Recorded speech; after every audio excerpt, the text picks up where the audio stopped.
going to preheat this pan. Whoops.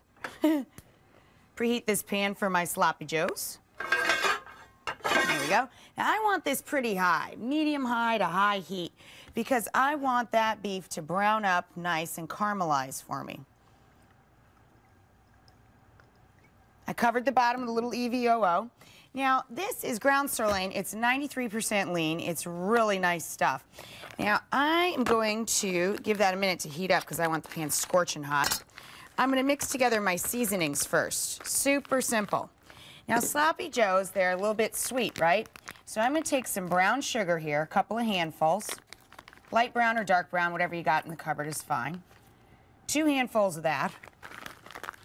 Real exact measuring I'm doing here. 2 handfuls of the brown sugar. And then I'm gonna do a palmful, good palmful of grill seasoning. You get this right on the spice aisle, and it's got garlic and onion and paprika and coarse black pepper and coriander seed and mustard seed. Each one's a little bit different, but that's basically what's in there. And it's a lot cheaper to buy it all mixed together than to go ahead and buy all the different spices yourself.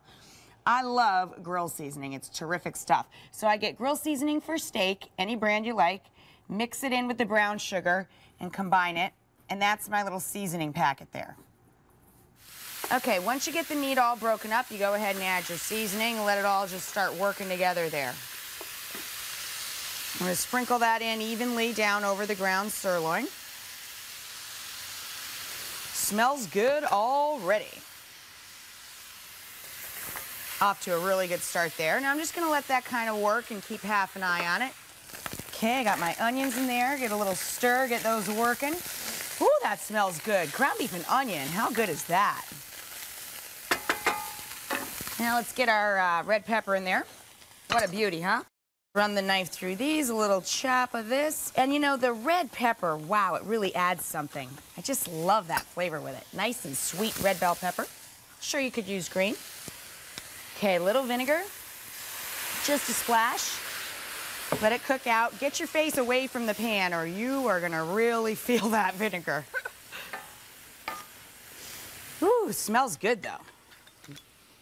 And then a little shot of Worcestershire sauce, or in my case, a big shot. I like a couple tablespoons of that going in there.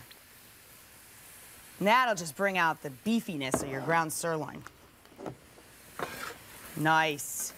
Okay, now this has got to cook at this stage for about another 5 minutes or so the veggies start to get nice and tender. Then we'll hit it with the tomato. It's going to have some tomato sauce, a little tomato paste, and then we'll call that a day. Let's finish off those sloppy joes. Now I use a little tomato sauce because that's sweet. It's got a little bit of sugar going through it.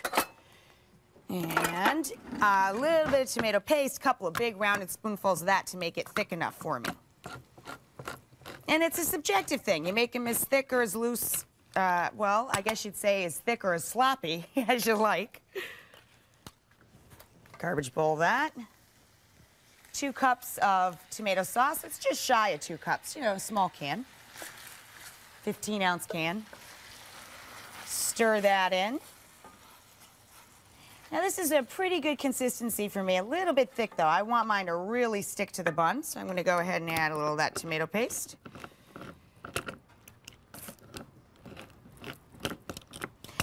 You know, sometimes you might want to look on the Italian foods aisle. They got a little tomato paste in tubes. That's cool too, because you don't have to transfer the container before you throw it in the fridge. You might want to look for that. Okay, so I got 2 spoonfuls of tomato paste to really thicken this up so it'll just stick right on the bun. I'm making a meal from back in the day. I'm making some sloppy joes. I'm talking a classic here. I got ground sirloin that I cooked up with brown sugar and steak seasoning and peppers and onions and tomato sauce. Look at that gorgeousness.